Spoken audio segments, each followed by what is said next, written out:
My name's Mark Bartkavichus, and this is my wife, Karen. Hello, I'm Karen. I'm a teacher and I teach kindergarten, and I do that 5 days a week. And so you won't see very much of me, you'll mostly see Mark. And I'm not sure really. I started out as a photographer and then I was a tourism operator for 20 years, fixing up an old Victorian, and now we've come to this.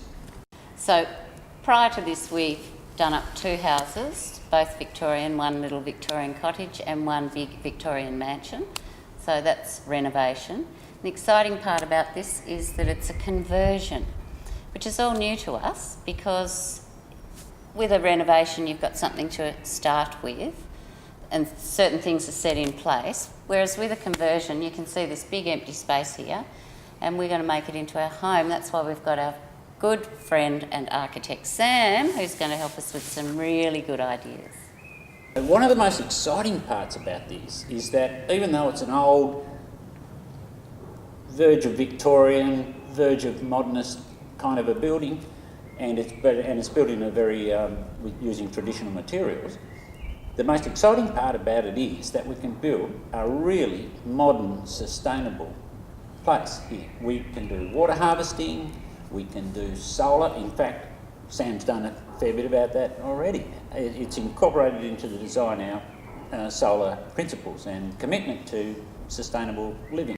I think a really exciting part for me is how modest the home is as such. Like, it's a really detailed build, so it's not about this big flashy ostentatious home. It's about the detail that we're inserting and making sure we look at every last little piece and make sure it goes together, and it's a beautiful thing at the end. Exactly. We're downsizing. You know, we've done the mansion thing, and except for the we're over it. Yeah. Oh, but well, yeah. There's life's little luxuries. So what is the one thing that you're most excited about with the project? What's the one thing that gives you the buzz? My turn. Karen's turn.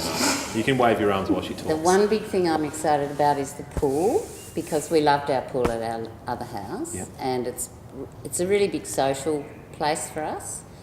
And also because we'd like to tile it in some really fabulous, what are they called, mosaic tiles. Yep. And we'd like it to be in peacock feather.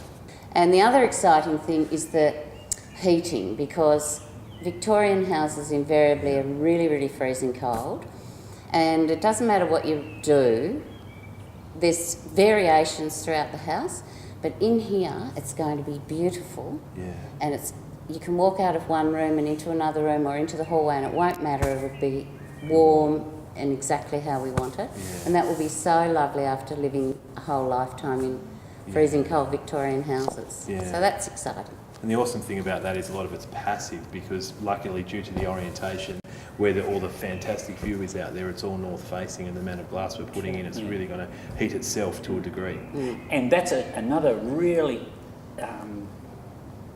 interesting part of the design that really fascinates me, is the way the light's going to work. Yeah. And because coming from a photographic background, yeah, I can't help but to respond to the light all the time. And this place has got the potential and we're going to develop that potential to its maximum. So we get the benefit of all this fabulous lighting that's available here. Yeah. So they're probably the main exciting things. Yeah. But the other really great bit will be that everything's brand new. You know, and it's not often in your life that you get everything brand new, and we've even got a furniture budget. It's so exciting. We've currently I hope it's still there at the end of the bill. We've currently got a furniture budget until the architect blows it. No. You remember Karen's furniture budget. And there's the landscaping budget. We'll lock that tab on the spreadsheet, Mark. Yeah. Karen's furniture budget. Yeah. That's right. She gets to put a number and can't be subtracted. Yeah. So tell us why you are preferring to project manage the individual trades rather than just getting a builder in just to lump it into him and go, you just sort it out. Why do you want to manage every single trade? Well, I guess I've always built that way in the past, and in that way it's possible to obtain the very finest quality of work as opposed to meeting a budget. A builder may meet a budget, but if you only want to do it once and you want to do it really good, like the best way you can. Excuse me, boss. You have to be Yeah, my phone call.